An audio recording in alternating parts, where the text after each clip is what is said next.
Saya Jetro Yogatama akan menjelaskan strategi ekspansi IKEA di Indonesia. IKEA adalah penyemangat nilai-nilai perusahaan yang menekankan kehidupan di rumah.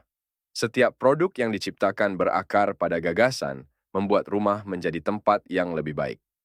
Sejak didirikan pada 1943 oleh Ingvar Kamprad, pada usia 17 tahun, perusahaan telah berkembang menjadi jaringan global dengan 389 toko di 44 negara pada Agustus 2016.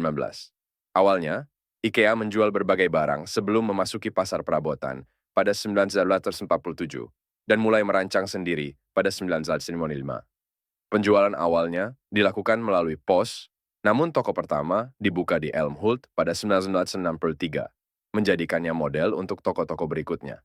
Sejak 1997, IKEA telah meningkatkan jumlah toko menjadi 51.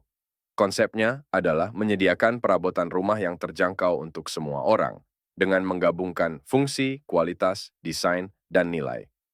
Dalam menjalankan bisnisnya, IKEA terus menjaga kesinambungan dan fokus pada membantu orang menjalani kehidupan yang lebih baik di rumah. Pelanggan memainkan peran kunci dalam proses demokratis desain, di mana IKEA melibatkan mereka dalam pengembangan produk. Dalam mengamankan konsep uniknya, IKEA memilih struktur kepemilikan jangka panjang dengan sistem waralaba, yang memungkinkan semua toko IKEA, kecuali satu, beroperasi di bawah perjanjian waralaba, sementara sistem BV Inter IKEA bertanggung jawab atas konsep dan waralaba IKEA secara global.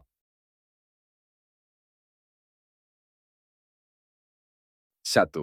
Strategi harga rendah, low cost strategy. IKEA menerapkan strategi harga rendah yang khusus ditujukan untuk konsumen menengah ke bawah. Dengan menetapkan harga yang terjangkau untuk semua produknya, IKEA berhasil memposisikan dirinya secara berbeda di pasar. Ini memungkinkan perusahaan untuk menarik konsumen yang mungkin memiliki anggaran terbatas tetapi masih ingin membeli perabot rumah tangga berkualitas. 2. Identitas desain yang fungsional dan minimalis. Identitas merek IKEA yang kuat terkait erat dengan prinsip desain Swedia. Perusahaan menganut kesederhanaan, fungsionalitas, dan minimalis dalam produknya. Garis-garis yang rapi, keanggunan yang bersahaja, dan kepraktisan desain Swedia telah menjadi identik dengan merek IKEA.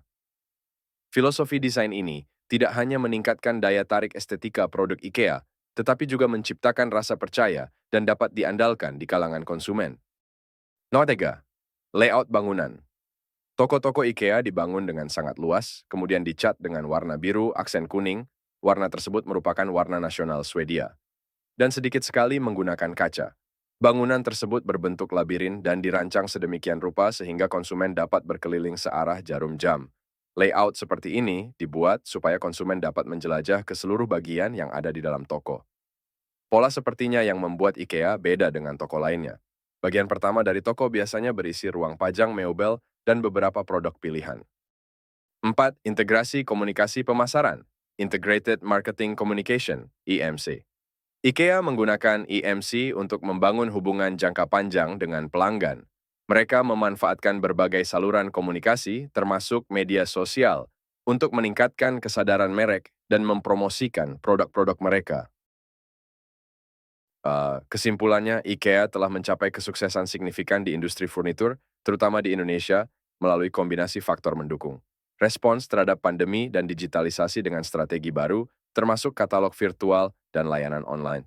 Strategi harga rendah menarik konsumen dengan produk berkualitas, identitas desain minimalis Swedia, dan layout toko yang inovatif menciptakan pengalaman belanja unik. Integrasi komunikasi pemasaran termasuk media sosial, membangun hubungan jangka panjang dengan pelanggan. Dengan strategi ini, IKEA memposisikan dirinya sebagai pemimpin global dalam industri furniture, tidak hanya di Indonesia,